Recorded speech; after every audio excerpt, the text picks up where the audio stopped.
Good afternoon, gamers. All right, so over at Wowhead, we had an exclusive interview with Ian Hazzikostas and Morgan Day discussing many things PvE systems game related. Today, I'm going to be coming to you to talk about and covering the most important topics. And in addition to that, I had a chance to catch up with Theun and cover, healing, defensive creep, that kind of stuff, just from the class writers, and kind of talk about some of the most important things that they find pressing. So if you want, check the chapters down below to kind of find where that with Theun is. First and foremost, there was a bunch of different stuff talked about between raid, mythic plus classes and combat, visual clarity, and collections, and I don't really want to stall. We can kind of talk about some of the most important things. For raid, private auras were discussed at length. Basically, private auras are a thing, for those who don't know, where players, the game will actually not allow you to interact with specific mechanics with a weak aura. It will basically put like a question mark box on your screen and not allow you to really interact with those specific abilities with a weak aura. And this is due to, they just want to reduce the computational power of add-ons in the game. It's just like a developer versus like gamer kind of thing. There's a bit of an arms race. Over the past couple of seasons, we've seen it, I would say, not do quite so well, where basically there was a bunch of mechanics that were made significantly worse just due to the private auras. The fire rack intermission being one of them. There was also the Neltharian bombs that were very challenging just due to that as well. And so what Ian and Morgan said in this interview is basically that they understand that there were mechanics specifically that private auras were not used properly in, but they're going to continue going on with the private auras. Basically, they stated, through using that tool, we've been guided by feedback from the community, what it's good at and what it's not so good at. And I think that there are plenty of applications for private auras of the last couple of tiers that were pretty innocuous. They were just debuffs that required immediate reaction for the players that you're handling on your own. And so we're going to continue doing that. But there was definitely some situations where the cure is worse than the disease, and that's when we pulled out the private auras from things like Fire Rack First Intermission. I think at the end of the day, Blizzard's going to have to be really in tune with what is good private aura technology and what is bad private aura technology. For anything that's like assignment style related, whenever they design fights that require specific assignment to things and it's variable from pull to pull, those are things that are prime candidates for weak auras with computational power, but probably shouldn't be prime candidates for private aura. Then they talked about Mythic and Mirror Soul's difficulty. Basically everybody said that the raid was just a little bit too tough, where there was a bunch of end boss level bosses inside this instance where, they weren't positioned at the end boss level. And so that was a problem in and of itself. And so it's like, basically they were saying that first and foremost, their tuning just has to be better. But secondly, they also need to probably gauge how fast and how quickly they're actually tuning these things and just be better than it, be better with it.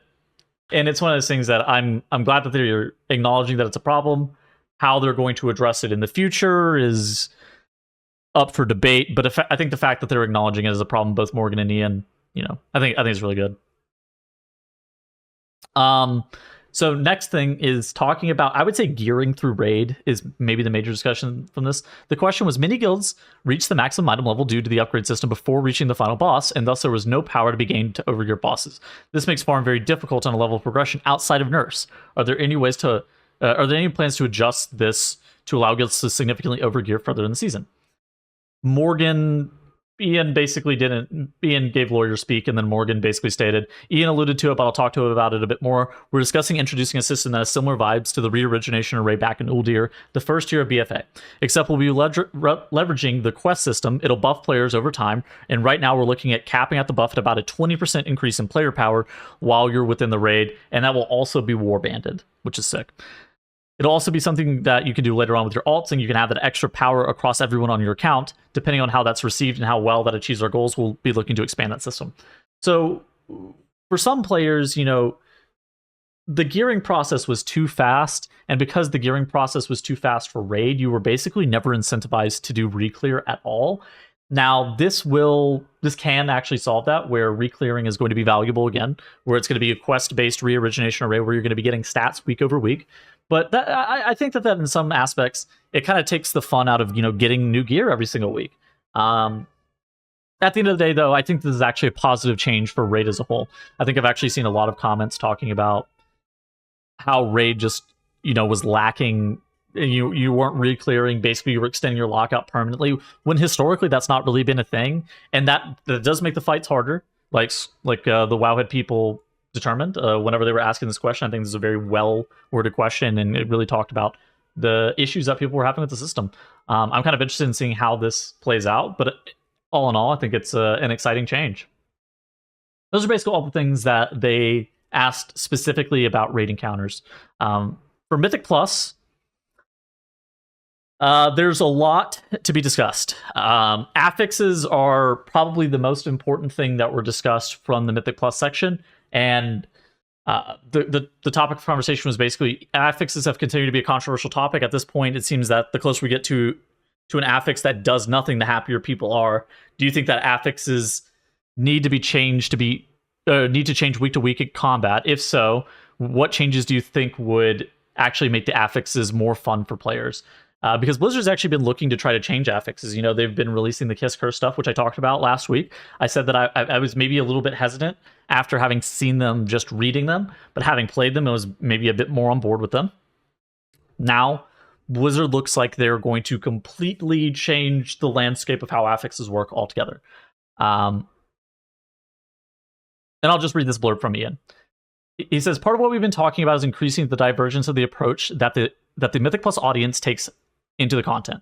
We look at affixes like bolstering or raging, and then for the average Mythic Plus player, to the extent that there is such a thing who's just running Mythic Plus for loot, filling out their vault, and just have fun. If you're running an M8 or whatever, we're seeing consistent participation successes week over week. And for that audience, affixes continue to serve a valuable purpose. You're going to change the experience week over week, slightly change the puzzle that the group needs to solve. And we've heard the feedback from the community that asks if it's just there to add difficulty, and if it's just there to add difficulty, why are they needed? We have health and damage increases to add that difficulty, and we agree the primary purpose is to not add difficulty, it's to add variety. And so for a lot of players, that variety is a good thing. And I think that Blizzard, they look at things like BFA, where players were mostly playing Freehold every single week, and they don't think that variety is very good. That absence of variety, rather, is very good. And they look at people only doing Maw of Souls back in Legion, and they look at that absence of variety is also not very good. And so, they're going to try to, have people have different experiences week in and week out. And while an 8 should be doable for the larger portion of the audience, I guess 8s have been changed, but M0s should be. M0 doesn't have affixes. For a larger portion of the audience, they're either going to interact with just M0, or they're going to interact with lesser amounts of the affixes. And then for specific players, they're going to be dealing with it seems like a slightly different system. We don't really know exactly what's going to happen. There's going to be blog posts soon. But they're going to be interacting with it in a different way. And Ian goes on to say, now for people who are playing M+ at the highest end of the system, people who have long since gotten Keystone Hero and have all their ports, these are sweaty people, by the way. And so basically they're just playing the system to raising their bar and to raise their personal best. And so they're pushing the cutting edge limits of the system. And whenever you have that variation from week to week, they're going to be upset. Basically, this was a group that they determined was underserved in the sense of they weren't getting the correct approach out of the system, where for a large portion of the player base, they just want variation and variety. But these are people who are doing a lot of dungeons, and the variety is not so well received. Basically, they're looking for, and he uses the term push week, they're looking for best push weeks, which is for bursting, and then the next week cycles through, and then they couldn't complete the same level of dungeons, and they knew that their absolute best was last week, and then that'll make the whole entire week feel dead because of affixes. And then who was responsible for that affix? Blizzard, the World of Warcraft team. And so, he identifies that as frustrating, which is kind of interesting. And so then he goes on to say, I don't think the right answer is to remove affixes for all players. However, we are discussing some solutions that may allow players who are focused on the competitive optimization and perfection aspect of the dungeon system to have less randomness and variation over the week-to-week experience. It's kind of interesting. What is that going to look like? Is that actually going to mean that the right answer is to remove affixes for some of the players? Is there going to be, a condensation of tyrannical and fortified? Is it going to get condensed down into not existing anymore? Are they going to be condensed into both existing permanently after a certain level, maybe a 15 or whatever? Where it's basically the system could exist where normal M plus players play the game. They're playing for variety. They're playing to do their vault. They're the average Mythic Plus player. And then for those who are really trying to push that limit, they're push for the title, to push for the glory of doing keys a lot. Like, what does that system look like for them? And they're actually trying to improve that experience for those players. And I think that that's sick. I think that'll be absolutely cool. It'll allow for a more vertical approach to being able to play Mythic Plus. And if you're looking to push keys, I think it'll be a lot better of a system, especially whenever you're starting to see more things incentivized for those players who are high key pushers, is how I describe them. He says, so those are some of our broad philosophical thoughts right now. We're looking forward to sharing the plans we are working on with the community over the next week or two and continuing the conversation, getting some feedback. I'll be back next week probably talking about that again, assuming that it's going to be done. But I think it's going to be sick. I hope that they do something cool with these changes, and it feels like this is a system that is going to be a banger. All right. With the recent affix changes, the community has been reacted to seeing Bolstering and Sanguine still in the rotation. They reacted negatively, by the way, not just reacted, but they have reacted negatively. And seeing these affixes go against the mantra of minimizing the mechanical overlap between affix and dungeon trash design. What was the thought process of keeping these +7 affixes? Basically, they were saying that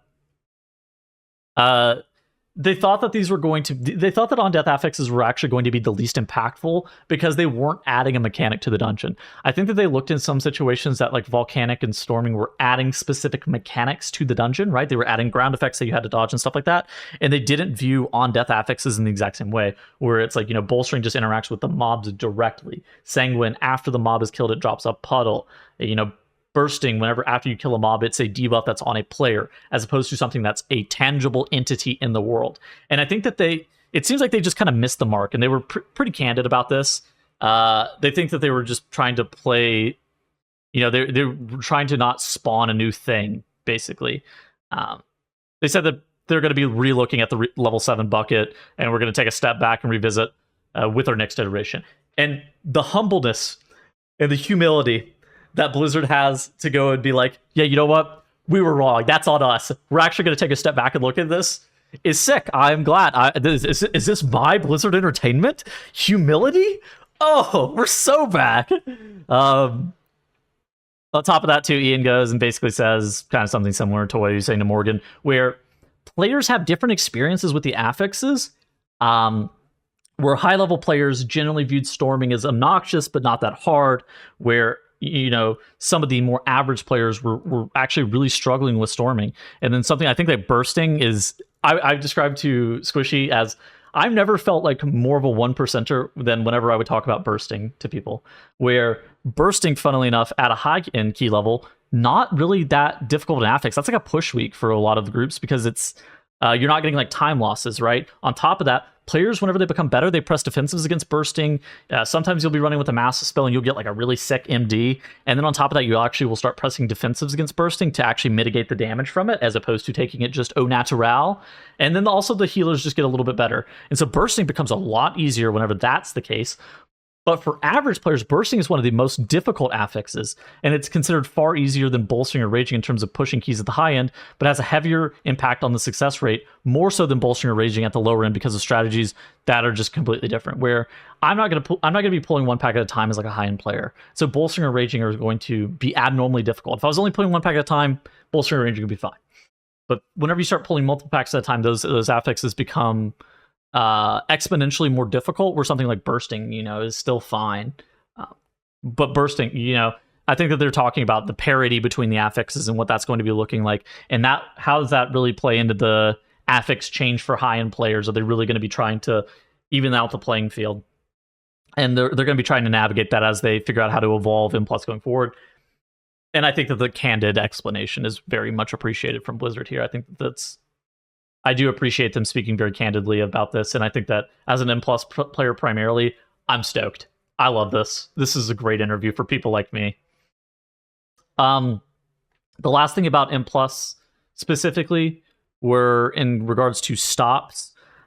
Basically, all mobs for the last couple of seasons got changed to where a stop was the same as an interrupt, where you would press a stop at a mob, it wouldn't recast, and it would be classified as interrupted. That has historically not been the case, where typically mobs would actually just recast. And so now basically they're talking about the importance of stops in M+, And the team had started designing specific abilities going in dungeons to go on cooldown when the spellcast began, no matter what. But it looks like they're going to be reducing that back. So we've been designing the war within dungeons to move closer back to how things used to be in that regard. Still doing it where it's appropriate, but not defaulting to have all abilities go on cooldown whenever a cast starts. And so for one aspect, I understand why they're approaching it this way. On another hand, what I will say from a player's perspective is that the dungeon mechanics, particularly trash mechanics, are incredibly challenging. And on top of that, the knowledge barrier to being able to like jump into dungeons is already pretty steep from time to time. So you kind of have to like watch out. And I think that whenever they were like normalizing stops to be consistent across the entire game, that allows you to get into M+ a little bit easier if you know that death gripping a mob is the same as pressing asphyxiate, but it's also the same as pressing mind freeze and interrupting it. And so having those different tools and knowing that they all kind of still work about the same is important. Now, what I will say is I think that there's a large issue whenever classes have too much utility. And right now, a lot of classes have way too much mob control, where, you know, a lot of classes have 3, 4, 5 versions of ways to interrupt mobs in some capacity, which, you know, I think that definitely leads to an issue where Blizzard as a developer is struggling to try to create the trash simple enough or the mechanics simple enough in a lot of instances that you don't feel like you're going to have to use elaborate CC chains on it. But at the same point, they're trying to make it deadly. And so there's this weird kind of decision-making process where I think that players just, by and large, have too many stops. Too much CC is in the game, even things like a pressing roar, where, and I'm going to talk about this with Theun in a little bit, talking about defensive creep. I think that there's also been like a CC creep where every class probably just has a little bit too much CC. Maybe they should be looking to remove that back. They didn't necessarily talk about it. They just kind of talked about their mob design difference, which I do understand. But I think that, you know, it's maybe a little bit of a different issue than what they even identified as the problem here. For classes in combat, they talk about melee range and parry. I don't know where the parry question was, but I'll talk about that in a second. They talk about the reducing of long arms for a lot of the melee DPS. Basically, it's something that they're looking at. Okay, here we go. It's actually the same question, sorry. Are there any plans to change how bosses can parry melee abilities, especially with the increasing number of raid bosses? And basically, they're not changing parry. I think that they're at least talking to some melee DPS players. There's an issue of like visual effects and VFX whenever you actually have short arms, where there's a lot of ground clutter in general. And the thing that long arms allowed you to do more than anything, and it's not just about having better uptime, although that is part of it, but it's also like being able to appropriately dodge mechanics and like notice whenever stuff was about to spawn underneath your feet and dodge those appropriately. And that's one of the biggest things that long arms did for a lot of melee that helped. For parry, I think it's one of those things that's kind of like threat, where Blizzard just kind of likes it for friction's sake, although the players are inherently always going to hate it. You know, Morgan basically says we're not going to look to change the core fundamentals of how creatures in WoW work. We'd rather just look at it on a mob by mob basis. That's unfortunate that they feel that way, but I do understand that. Raid buffs. Okay, so talking about raid buffs, basically DK and Shaman don't have a raid buff. Some raid buffs, like Evoker raid buff, are not that great. The question was asked, basically, when are DKs and Shamans going to get a raid buff? Is there a reason that they don't have them? And Ian goes, ultimately, our goal is broad spec representation across all the different roles. I think we're more hesitant to add still more raid buffs that might risk of feeling redundant. And yet another thing to manage that might too heavily force less choice in composition forming. Ideally, though, if you're a pug leader, if you're putting a raid or mythic plus raid group, you should want one of every class, at least to where you can have those raid buffs covered. You should look at who's available and how to fill up your roster to where you're actually having those raid buffs.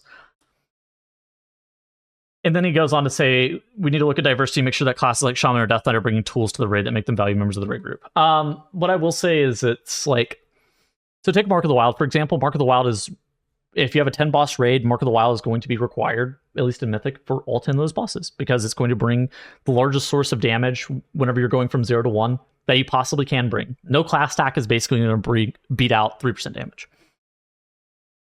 For a Death Knight, you know, Gorfian's Grasp, Abomination Limb, stuff like that is very good on 1 fight per tier. And it's probably required up to like, you know, 1 or 2 fights per tier. but that's not the same as the druid being required for 10. And I think that that's the discrepancy here, where shamans have some cool stuff, but again, they're not required in the same way those other classes are required. And I think that that's like Ian correctly identifies, we're hesitant to add still more raid buffs that might risk of feeling redundant and yet another thing to manage. But I think we're already at that point. I think a lot of players are already feeling this way, where it's like you're not recruiting like the best player into your guild anymore. Instead, you're actually recruiting the class. Say your long-time demon hunter retires, you're not recruiting the best melee DPS to come replace him anymore. You're recruiting the best demon hunter to come replace him, or you're gonna have somebody reroll a demon hunter. Both of those things happen, and then for Shaman or Death Knight being snubbed, I think is a bit of a problem. I talked about it with my friends. Basically, we kind of all come to the conclusion that, like, you know, every class could have one raid buff, but then there's half as many, so every class also shares their raid buff with somebody else. And so then you're going to have spec diversity and class diversity, because you're going to want all the raid buffs. All the raid buffs are important, but you're not going to have the situation where some of the classes are completely left out. And then there ends up being a situation where the haves and the have-nots. And then whenever you're one of those have-nots, it sucks. Even if your class is good, it's really unfortunate, because there's going to be somewhere between about like 15 slots completely locked up for the entire tier, and there's only going to be 5 slots for you for the remainder. And if you're tuned poorly or whatever, it's going to be near impossible for you to get in if you're not playing one of the classes that's by default bringing the raid buff, or you're the second of a debuff class or a buff class. They talk about class balance and how they balance the game. Basically, they state that they try to do it slowly over time. They think that it was very effective in Dragonflight, which it's kind of like they talk about different strengths and weaknesses for the class. We'll often ask ourselves, if we can wave a magic wand, what should this look like? I think that there's a lot of criticism in regards to class balance over the course of the entire expansion. We had the entire season of M+, where God Comp was a thing. We had Augmentation Evoker doing AUG things for the entire expansion as well. I think that players, as time has gone on, I don't think it's necessarily like a class tuning is getting worse thing. I think it's a player's expectations have changed thing, where as time has gone on, players expect the game to be more balanced. And if it's not, players are appropriately going to be frustrated. Because everybody wants to play, right? Nobody wants to feel like they're being a burden to their group. And so I think the landscape of gaming has changed, right? Where everything's about meta, everything's about optimization, that kind of thing. We're just like the landscape of gaming as a whole has changed. And so that's, class balance in that regard is going to be more important than it has been in the past. Whenever they could kind of get away with those things, now players are looking for something that's a bit more diligent and a lot more frequent in terms of class tuning.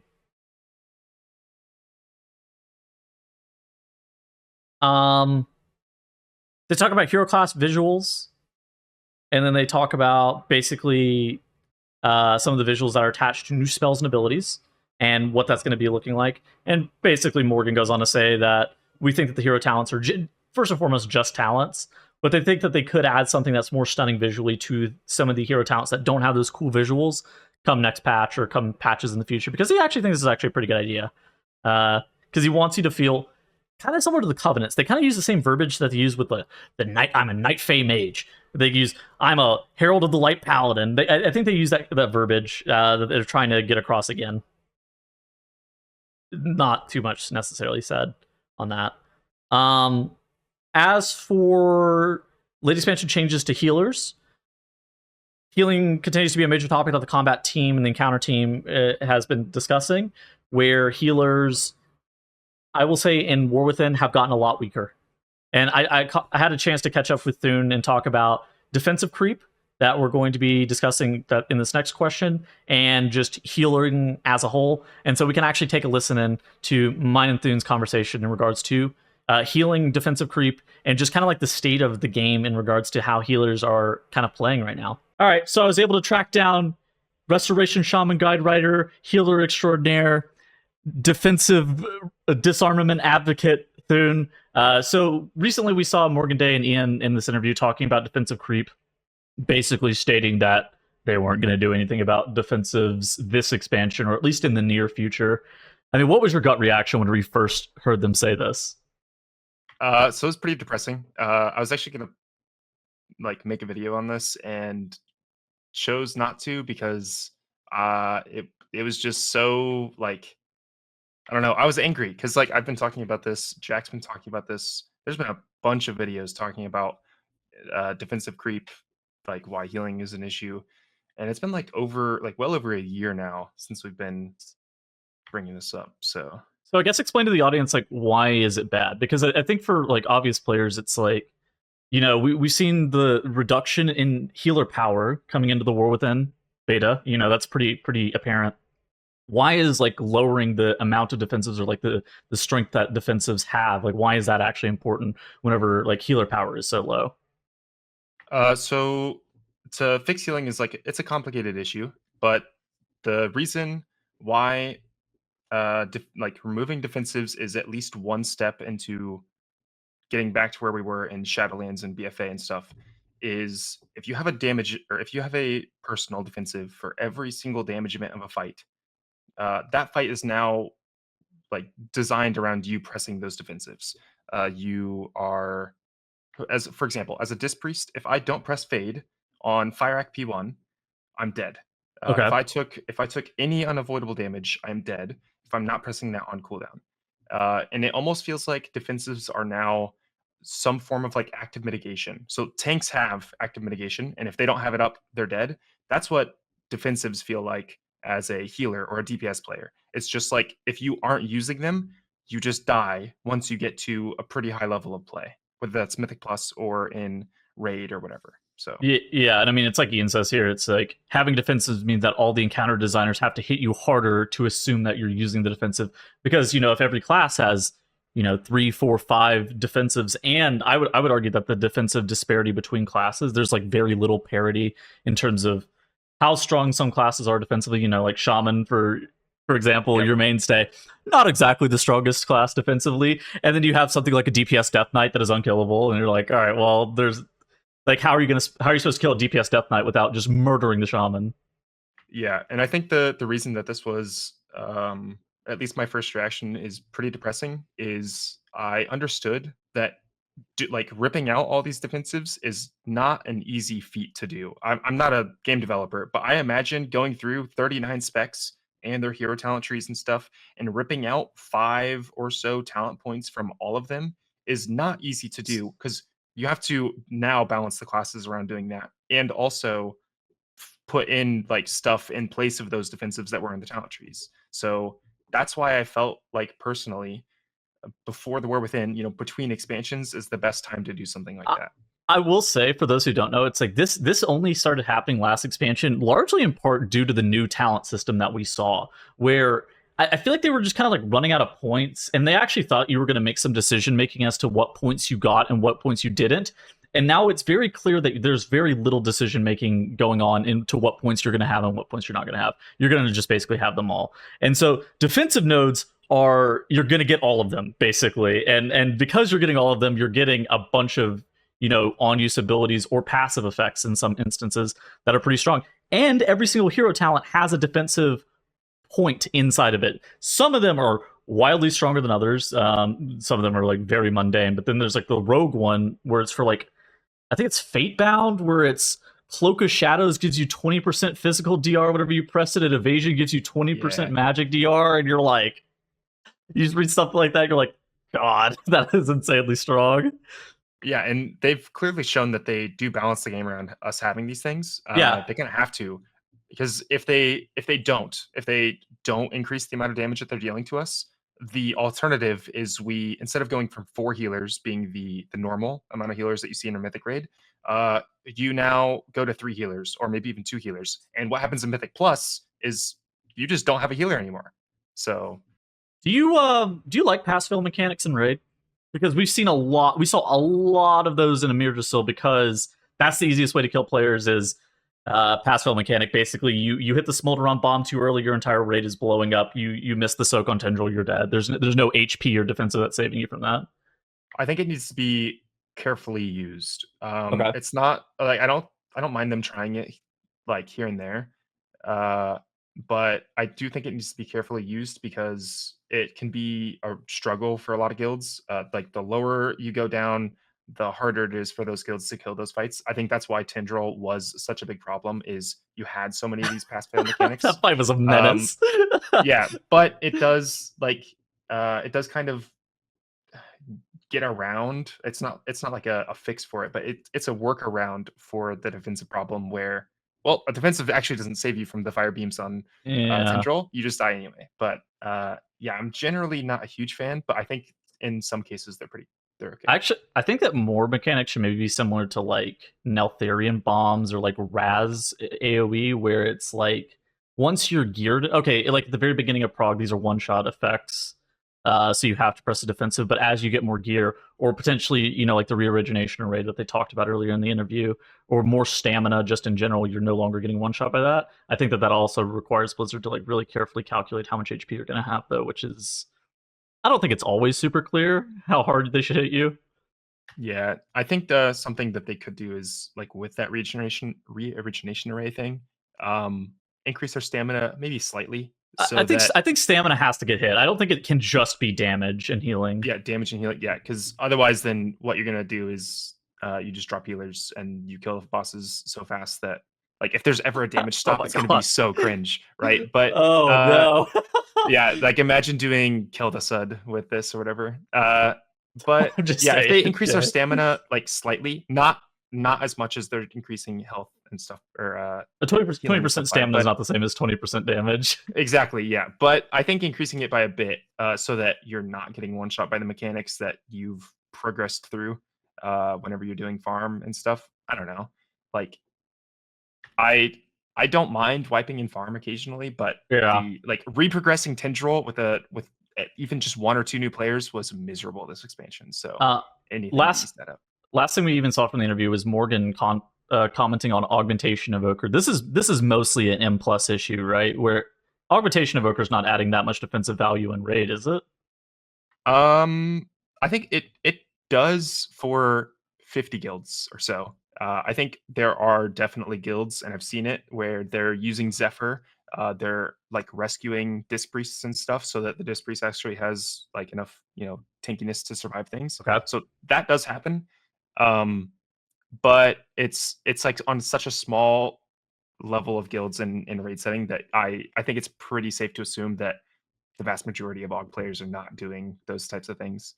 It's crazy because you look at it in M plus in particular. So the versatility is a decent chunk of it. Shifting Sands versatility is really, really nice. But the bigger thing is honestly just giving Ebon Might to your healer. That allows your healer to like level up and be able to heal 1 to 2 key levels higher just completely passively, just because they're getting that much more main stat.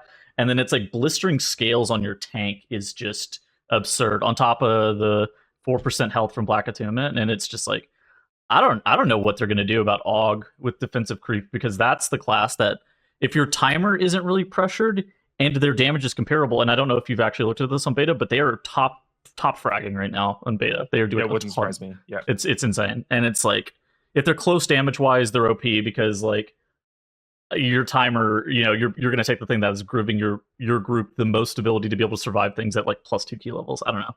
Like what do you even expect to see here? that's There's so many buttons. They just have so many buttons. That's why it's hard to balance, and why I was kind of cautioning him, like, hey, like you're biting off a lot here, so make sure you can actually do this. Oh my god, it's hard to balance. I personally don't mind skill expression with defensive uses. I think like things like Zephyr on an augmentation evoker, perfectly fine. Whenever you just like are giving people more tankiness just by existing, by like that's a character select screen difference, right? You just go to the character select screen, you select evoker, you press in, you spec augmentation, and now your group is suddenly tanky. I don't really like that. Same thing even with just like devotion aura and atrophic poison, like stuff like that, where you're like character select screen diffed. I think that is kind of gross, and I wish they would get rid of some of those things. But I think augmentation is definitely like by far the biggest factor in Mythic Plus when it comes to something like that. It is insane. I didn't ask you to necessarily talk about this, but I think this is now a pretty good time to talk about it. What did you actually think about Ian's answer talking about specifically what they're going to be doing with healing moving forward. Basically saying that they've continued to rebalance the health pool size, but it's still, not in line.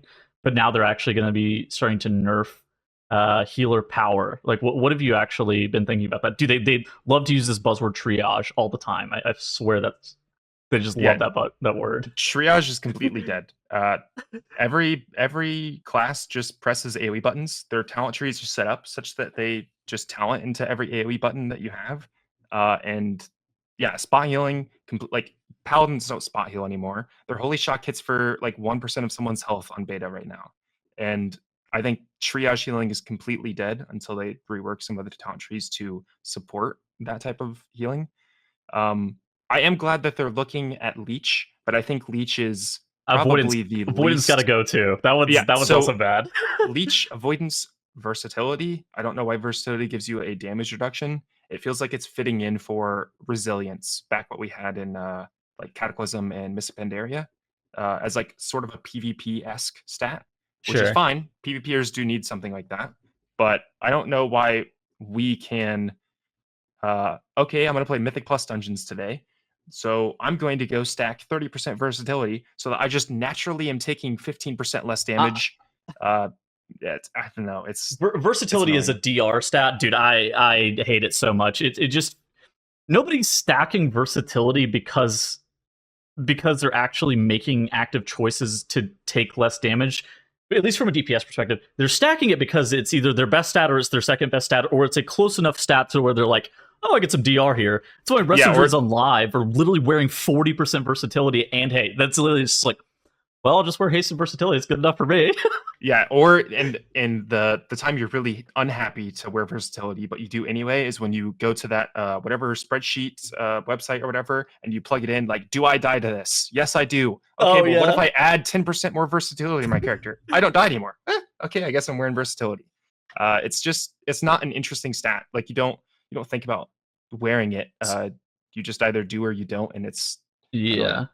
So I mean, in theory, versatility should be bad for pretty much all DPS because it's worse stat budget. Like for example, if 100 haste gave you 1% haste, 115 versatility gives you 1% versatility. So in theory, it should be a bad stat, but it's there's some classes that are wearing it and it is their best stat, and it's just like, but these classes still do good damage, and so then you're just like, because most of your damage is actually coming from like class auras as opposed to secondary stats, which I think is a Yeah. bit of a misnomer for people, and it's like it's a bit broken. I mean, do you think that I don't even feel like Ian really answered this question as directly as I would have maybe liked? I think that I do think that he talks about like nerfing the health pools, which is fair. Healing power is a lot weaker, but then like we said earlier, defensives are still so strong that like, okay, cool. I guess healing power is going to have to increase if defensives are still.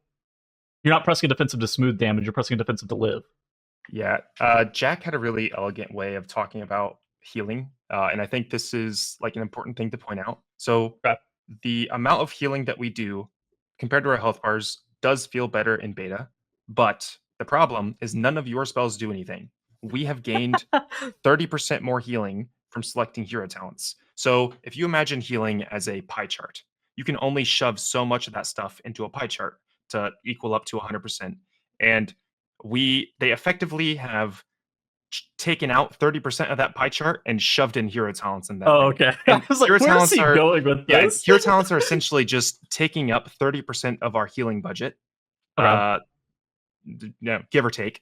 And so now none of the spells that you're pressing feel like they do anything. You don't feel powerful as a healer, but the like amount of healing that you do feels better than what it did in beta of Dragonflight, for Yeah. example, at least to me. Healing power being weaker is fine, assuming that damage matches healer power. Yeah, The and example they that I have not always done use is that. like Sludge Fist World First or something like that. If you look at like how slow, so people are rotting the entire fight, and healers aren't able to top players, but they're not taking a lot of damage. It's just impossible for them to get top because it takes 5, 6, 7 globals consecutively of healing people to top them. Because pressing a 20% DR versus that kind of damage, you're going to be taking less, but it's not like you're stopping yourself from taking damage. It's a bit of a different Yeah. experience. Any final thoughts, final words? Hopefully they start to rebalance damage because beta definitely still feels bursty. At least the Mythic Boss dungeons I've done definitely feels bursty. Yeah, I agree. So that is one thing that hopefully they look at. I do think that they've got a long road ahead of them to fix this problem, but hopefully, I mean, it sounds like at least they're aware of the issue and they're discussing a slow disarmament of the problem. They But use that term like 3 or 4 times, yeah, disarm. so hopefully, like, I don't know, we'll see what they end up doing. Don't know how it'll go if they do it mid expansion, but hopefully I'm wrong, right? Well, thank you so much, Theun. Are you making a YouTube video talking about defensive creep or? Probably not related to defensive creep, more so how I think that like all the changes that they need to do to fix the problem. Okay. Because if I just talk about defensive creep for 20 more minutes, I'm probably gonna go insane. So All right, go check out Theun's YouTube if you're looking for some more healer content. See you later, man. yep, peace. Okay, cool. It's always great to catch up with Theun. They didn't necessarily have too much else to talk about. They kind of talked about the addition of augmentation evoker. They said that they remain happy with the experiment of how aug has played out. I think that there's a pretty clear issue with like log hooks and how weird aug just is in the landscape of the game. But I do understand like why they could think that it's also a success. I think that making sure that it's functioning appropriately and people are able to actively see how it does damage is probably the most important thing. And one of the things that they definitely need to make sure that aug is showing come next expansion. Let's talk about evoker range, where they say that it's one of those strengths versus weaknesses thing, kind of similar to melee versus ranged, where they want your class to excel in some aspects but be weaker in others, and they actually view range as one of those things that your class can be weaker in, and that's kind of why they design the evoker specializations to have a lower range but then excel in things like, you know, conal abilities and stacked cleave and stuff like that, which it makes it hard whenever you're playing with a pres healer, but like I get kind of where they're coming from. And then beyond that, there was just a couple of questions about VFX, visual clarity. There's a mode where there's a collision mode where you can actually see your character through walls, kind of. And yeah, that's basically it with the interview. That's all the most important things that were discussed. I hope you guys enjoyed this recap of the video. I hope you guys enjoyed the Wowhead exclusive interview. And I will see you guys in next week's news recap. Goodbye.